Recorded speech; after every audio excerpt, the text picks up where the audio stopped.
ብዙዎች በሚሞቱበት በዚህ አደገኛ የዋልድባ በረሃ የ12 ዓመት ልጅ መንኩሳለች። እናቷ ካንዴም ሶስቴ ወደ ሌላ ገዳም እንድትሄድላቸው ለምነዋት እንቢ ብላለች። ዛሬ ደግሞ እኛ ለምናት ከአዲስ አበባ ድረስ በአካል መተናል። ይህ ገዳም ሰዎች ለመሞት ተዘጋጅተው መከፈኛቸውን ይዘው የሚገቡበት ትልቅ የሰማዕትነት ቦታ ነው። አሞይ ሰላሙን በቃ ልግባ እንግዲህ ከዚህ ወንዝ በኋላ ምግብም ኃጢያትም አይሻገርም።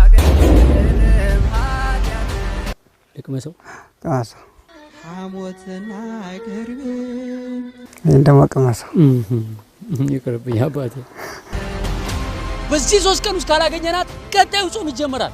ያኔ ለሱባኤ የትኛው ዋሻ ውስጥ እንደምትገባ ማንንም አያውቅም። እናቷ ደግሞ ካላገኘናት ሐዘኑን መቋቋም አይችሉም።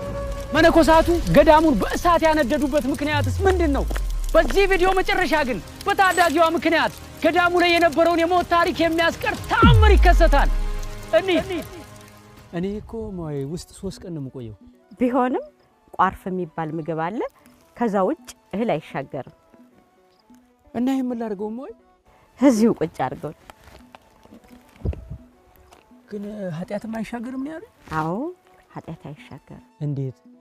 እንደ ካባ ወልቆ ነው የሚቀረጽ። ሻገርብሽ እህልም ኃጢያት ጌታችን ብሏታል። እሺ ማይ ወይ በልቼው ልሂድ እንዴ? አይ እና ከዚህ ብሻገር እኔ ኃጢያቴ አብሮኛ አይሄድም። እንደ ካባ ወልቆ ነው እዚሁ ላይ የሚቀረጽ።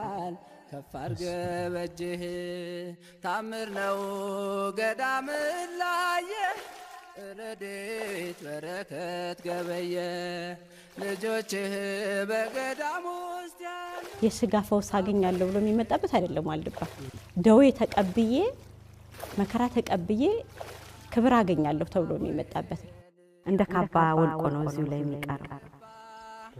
ይሄን አስደናቂ በረከት ለማግኘት ግን 3 ሰዓት ተኩል ሙሉ በእግራችን መጓዝ ነበረብን።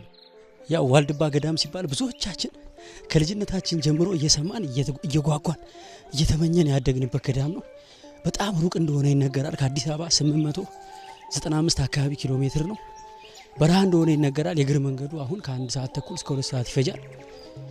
በጣም ሩቅ ነው። ወለተ ማርያም መጀመሪያ እዚህ ሳትሆን ሶቃር ነበር እናቷ ይዛ የመጣች። እሺ እቀውና እናቷ ገላ ቱል ስትል አይቻታለሁ። እሺ እናቷም ያው ብዙ ጊዜ መጣ ልውሰድሽ ትላታለች።